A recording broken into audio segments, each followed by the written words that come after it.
Merci, cher collègue Clapeau, et merci, Madame la Présidente. Moi aussi, saluer la Présidente de cette commission qui a permis que je sois comme co-rapporteur de façon un peu exceptionnelle et au titre de nature de la proposition que nous formulons aujourd'hui, aux côtés de Mireille Clapeau, d'un membre de la majorité, pour défendre ce combat. Je voulais vraiment la saluer pour la médiation qu'elle a opérée, pour cette exception liée à la nature du texte que nous défendons aujourd'hui. J'y suis très sensible et je voudrais associer Jean-Paul Lecoq, qui, avec Mireille et moi, a été dans le trio qui porte le cercle d'études sur ces sujets depuis le début de la mandature.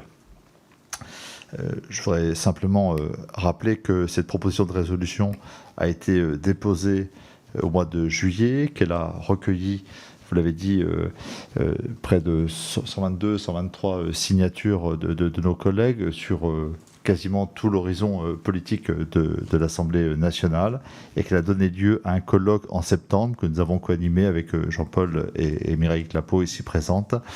120 personnes avec des personnalités du monde syndical, des ONG et des parlementaires européens sont venus consolider le besoin que la présidence française soit utile pour l'adoption d'une directive européenne, et c'est tout le sens des travaux qui nous réunissent. Il me revient pour ma part maintenant d'évoquer simplement les fruits de nos auditions qui permettront d'identifier les quelques points sensibles du contenu de cette directive. Il y a la question du rythme qu'a très bien évoqué Mireille Clapeau. Nous sommes inquiets du report, non pas sine die, mais au printemps prochain, d'un projet de directive, alors que le Parlement s'est exprimé, alors que le commissaire à la justice a produit des rapports très encourageants il y a maintenant près d'un an et demi.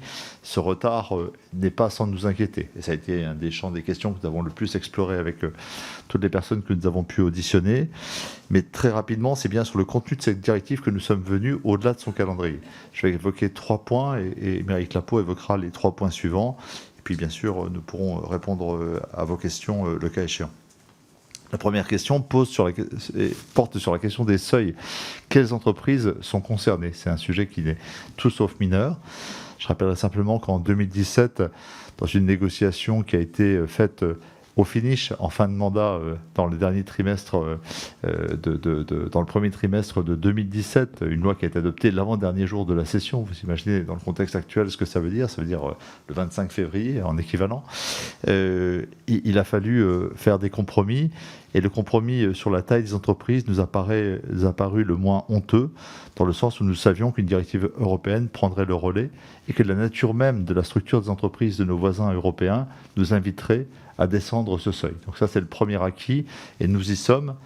Moins de 6 ans, si les programmes des commissaires européens sont respectés, moins de 6 ans après l'adoption de la loi française, en 2023, nous pourrions avoir une directive qui comprenne des entreprises qui s'inspirent de la loi allemande. La loi allemande a prévu 2 seuils, avec une gradation de le temps, une progressivité, que nous faisons nôtre. Nous pensons que c'est une solution intelligente.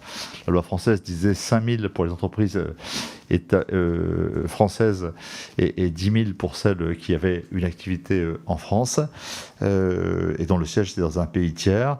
L'idée allemande d'un seuil à 3 000 et qui se dirige progressivement à quelques années suivantes vers 1 000 salariés nous paraît être une perspective heureuse. Il sera toujours temps de l'ajuster et de la préciser, mais il faut s'inspirer de la loi allemande pour inclure plus d'entreprises qui peuvent être concernées.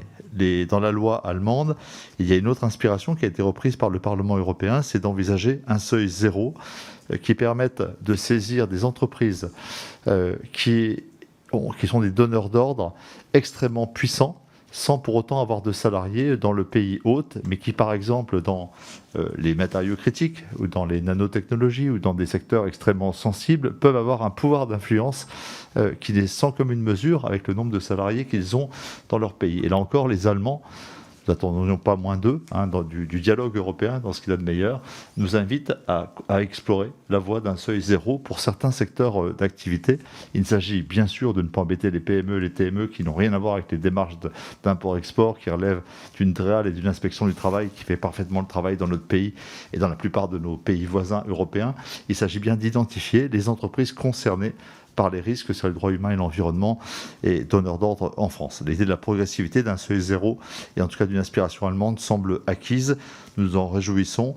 Et en tout cas, ça serait un point important qui fait relativement consensus parmi les personnes que nous avons auditionnées. La deuxième question est plus sensible, c'est la question de la profondeur de la chaîne de sous-traitance et des filiales. Rappelez la loi française avec une innovation qui, pour le coup, restera un combat en Europe, puisque les Allemands ont pris une mesure plus prudente. Ils ont considéré qu'ils devaient arrêter, suivant les secteurs d'activité, leur plan de vigilance au premier, voire au deuxième, au troisième seuil de sous-traitance. Les effets de bord nous paraissent évidents.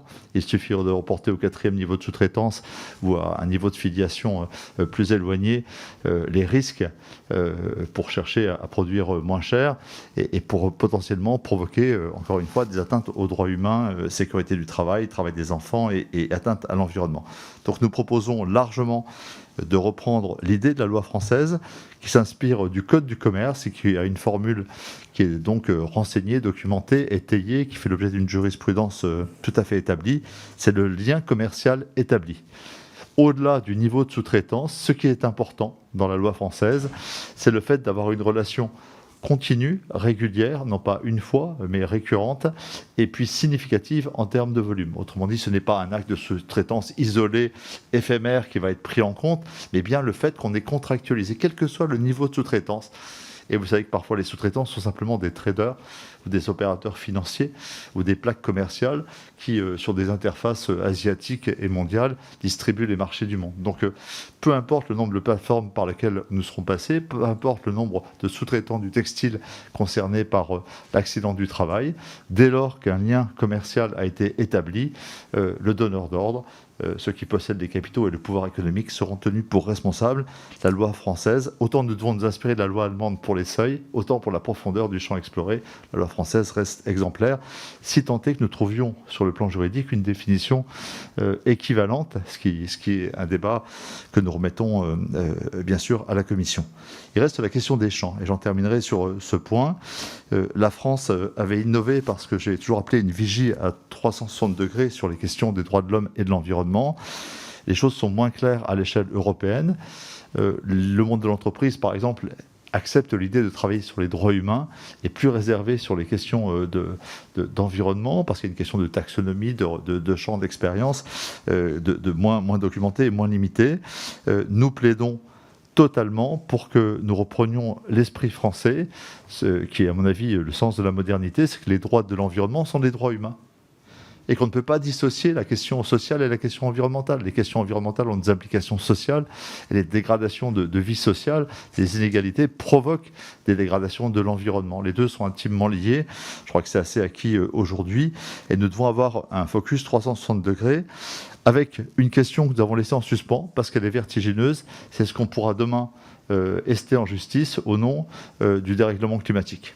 Il nous a semblé avec prudence, avec Pierre Clapeau, que ce sujet devait être débattu, renseigné, parce que c'est évidemment vertigineux et que nous ne pouvons pas accuser une entreprise dont la mission est de produire de l'énergie aujourd'hui dans le mix énergique aujourd'hui, de contribuer uniquement parce qu'elle est productrice de CO2, de répondre devant des juges demain. Donc il faudrait réorienter cette potentielle accusation en vue de traités nationaux et internationaux solidement établis. Nous n'avons pas là forcément les moyens aujourd'hui. En tout cas, nous versons cette question au débat sans prendre position à cet instant et pour produire un rapport, en tout cas, que nous voulons consensuel à ce stade. Enfin, une dernière précision.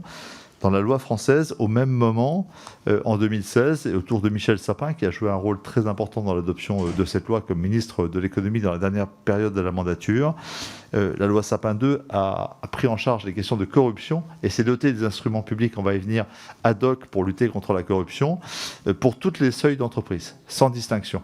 Dès lors, nous avons convenu avec le ministre, dans un bon dialogue avec l'exécutif, qu'il était inutile de le prendre dans le devoir de vigilance. Ce que le ministre de l'économie précédent, Emmanuel Macron, nous avait conseillé de faire, en disant qu'il faut prendre la corruption.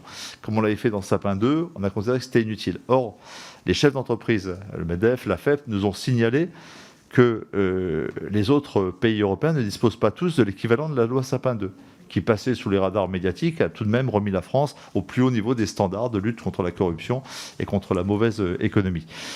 Il convient donc de veiller à ce que dans la directive européenne, la question de corruption permette une mise à niveau européenne et permette d'associer ce mal aux autres maux que nous entendons combattre par cette loi de prévention et de vigilance. J'en ai terminé.